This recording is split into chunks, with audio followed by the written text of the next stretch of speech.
नमस्कार, मी योगेश घुगे आणि आपण पाहतात सार्थक न्यूज। भारतीय जनता पार्टी सातपूर मंडलाची कार्यकारिणी नुकतीच जाहीर झाली।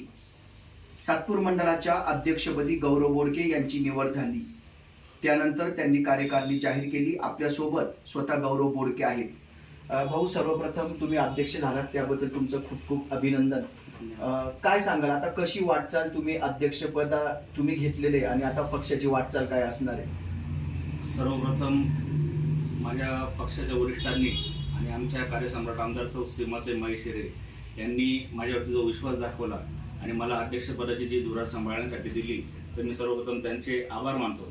आणि ही कार्यकारिणी करताना सर्व नवीन जुने पदाधिकारी सर्वांचा ताळमेळ कसा जमाल, काही पदाधिकारी आपले नाराज पण होते, त्या सर्वांची नाराजी दूर करून सर्वांना एकत्र करण्याचा पूर्ण प्रयत्न या कार्यकारिणीमध्ये आपण केलेला आहे। आणि पक्षाचे बरेच कार्यक्रम रोज येत असतात।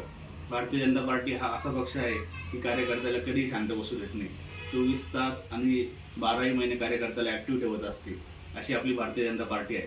तर भारतीय जनता पार्टीचे रोज वेगवेगळे कार्यक्रम आपल्याकडे येत असतात आणि सर्व टीम मिळून आम्ही हे कार्यक्रम इथून पुढे आनंदाने आणि उत्साहाने करत राहू आणि करणार आहोत। भाऊ, आमदार सीमाताई हिरे यांनी आपल्याला काही या संदर्भात कार्यकारिणी जाहीर करण्यासाठी मदत केली का? हो, नक्कीच। मी आमचे वरिष्ठ आमदार सौ सीमाताई महेश्वरे, आमचे नेते महेश भाऊ हिरे आणि आमचे शहराचे अध्यक्ष सुनीलजी केदार साहेब या सर्वांची या कार्यकारिणीमध्ये मदत घेतलेली आहे आणि सर्व पदाधिकाऱ्यांना न्याय द्यायचा त्यात प्रयत्न केलेला आहे। कशा पद्धतीने आता पक्षाची वाटचाल तुम्ही तुमच्या नेतृत्वाखाली चालवणार आहे? सर्वप्रथम आमचे पक्षाचे वरिष्ठ जे आहे यांचा मेन अजेंडा असतो की सर्वांना सोबत घेऊन आपण काम करायचं। तर मी नक्कीच सातूरमधील नवीन जुने सर्व कार्यकर्ते एकत्र करून सर्व कार्यकर्त्यांना सोबत घेऊन आणि पक्षाचे जे काही आदेश आहे आणि पक्षाच्या ज्या नवीन धोरणं आहेत या सर्व सोबत घेऊन काम करणार आहे। आता जो देवेंद्र फडणवीस साहेबांचं वाढदिवस असेल किंवा कार्यकारिणी जाहीर असेल, अतिशय चांगले कार्यक्रम तुम्ही घेतले, त्याबद्दल काय सांगाल? कार्यक्रम अतिशय चांगले घेतले। यापूर्वी कार्यक्रम चांगले होत होते, पण सर्व टीमला सोबत घेऊन काम केलं, त्यामुळे कार्यक्रम अतिशय चांगले होत आहे आणि इथून पुढचे कार्यक्रम सर्व टीमला सोबत घेऊन अतिशय चांगले पार पाडणार। देवेंद्र फडणवीस साहेबांच्या वाढदिवसानिमित्ताने रक्तदान शिबिर घेतलं होतं, त्याबद्दल सांगा।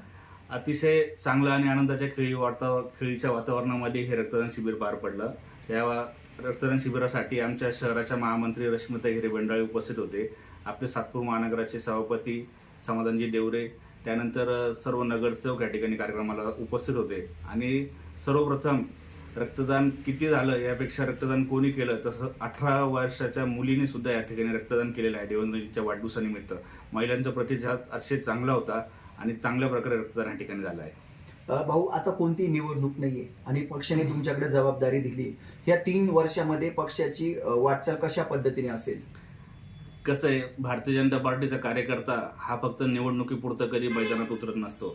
भारतीय जनता पार्टीचं जे काम आहे ते 12ही महिने कार्यकर्त्याला जिवंत ठेवत असतं आणि कार्यकर्त्यांकडनं काम करत असतं। तर कार्यकर्ते जोपर्यंत 12 महिने प्रत्येकाच्या घरात कमळ पोचवत नाही तोपर्यंत निवडणुकी होत नाही आणि निवडणुकीचं जो यश भेटतं हे कार्यकर्त्यांमुळेच भेटतं, कारण कार्यकर्ता हा प्रत्येकाच्या घरामध्ये जाऊन प्रत्येकाच्या घराघरात कमळ पोचवत असतो।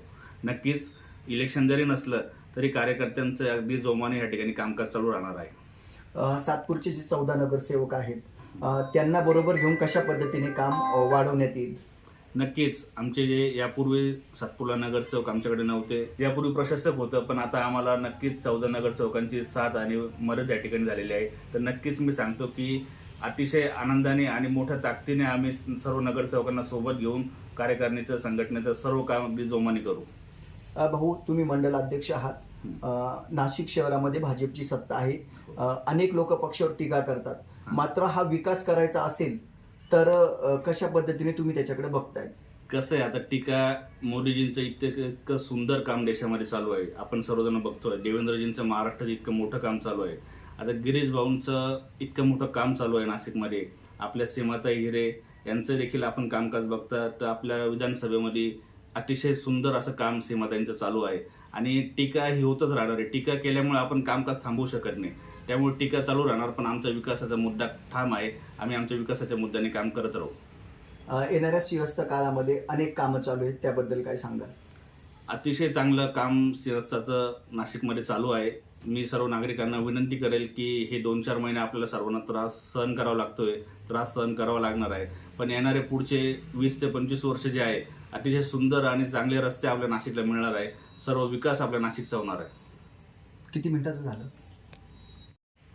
आमदार सीमाताई हिरे यांच्या कामाबद्दल आपल्याला काय वाटतं? आमदार सीमाताई हिरे यांच्या कामाबद्दल बोलायचं तर विषयच येत नाही कुठे, कारण आमदार सीमाताई हिरे 24 तास 12ही महिने सर्व कार्यकर्त्यांसाठी, सर्व नागरिकांसाठी उपलब्ध असतात. गल्लीतल्या एका छोट्या कार्यकर्त्यांनी किंवा नागरिकांनी जरी ताईंना फोन केला तरी ताई त्या कामासाठी अवेलेबल असतात. आणि ताईंचं काम तुम्ही एकदा कार्यालयात येऊन बघा, की ज्येष्ठ नागरिक असो, महिला असो किंवा प्रत्येकाला योजना इतक्या चालू असतात आपल्या कार्यालयामध्ये की प्रत्येकाला ह्या योजनांचा लाभ ताईंच्या कार्यालयातून, ताईंच्या माध्यमातून भेटत असतो. आणि ताईंचे कामकाज तुम्ही ताईंकडे कुठलेही काम किंवा फाईल घेऊन जा, ताई त्या कामाला नाही म्हणत नाही आणि 2च महिन्यात ते काम सँक्शन झालेलं असतं आणि कामाची सुरुवात झालेली असते. अतिशय चांगलं ताईंचं काम या ठिकाणी आहे आणि ताईंच्या कामामुळेच या कार्यकर्त्यांना सुद्धा काम करण्याची संधी या ठिकाणी उपलब्ध होते. गौरव भाऊ, शेवटचा प्रश्न, मंडळाच्या कार्यकारिणीच्या कार्यकर्त्यांना काय सांगाल? मी सर्व मंडळाच्या कार्यकर्त्यांना एकच सांगेल की आपल्या पाठीमागे आपल्या आमदार सौ सीमाताई हिरे अशा भक्कम उभ्या आहेत. आपले नेते गिरीश भाऊ महाजन, आपले शहराचे अध्यक्ष सुनीलजी केदार साहेब आणि देवाभाऊ तर आपल्या पाठीशी आहेतच. अतिशय चांगल्या प्रकारे आपण या ठिकाणी काम करायचं आहे.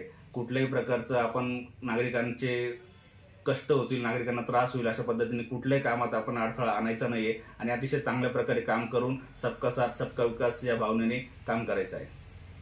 सबका साथ सबका विकास या भावनेतूनच सातपूर मंडळाची पदाधिकारी काम करणार आहेत, असे मंडळाचे अध्यक्ष गौरव बोडके यांनी सांगितले आहे. सार्थक न्यूजसाठी मी योगेश भुगे, सातपूर, नाशिक. धन्यवाद.